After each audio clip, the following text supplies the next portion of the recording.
Hello. You know what I was thinking the other day? There was a time in my life where I was so afraid to pray this word, like, may your will be done in my life. I was so afraid to pray that because I was afraid that what if God's will or God's plan for my life is not something that I want? I just want what I want, right? But then I noticed, like, when I had my son, I noticed the plans that I have for my son. For example, every time when I bath him and I take him to crash, I'm always worried about, I hope all his needs are met, he's well taken care of.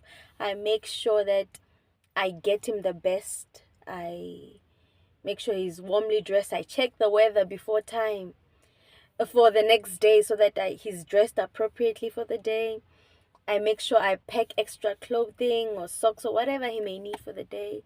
I inquire with the teachers to make sure that he's eating well. Is there anything that is needed? I worry about my son's well-being. And I'm like, imagine I'm his mother.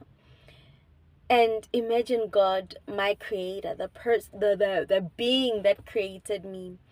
Imagine his plans for me.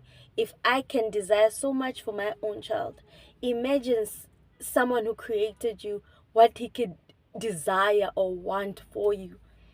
Oh my goodness, that's what changed my whole perspective.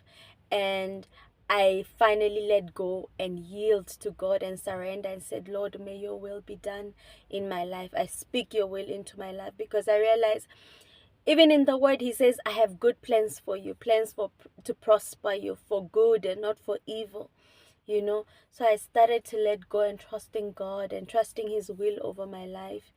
So I just want to remind you guys that sometimes we may want something so desperately and ask God for it, but he wants even better than that thing that you want for him.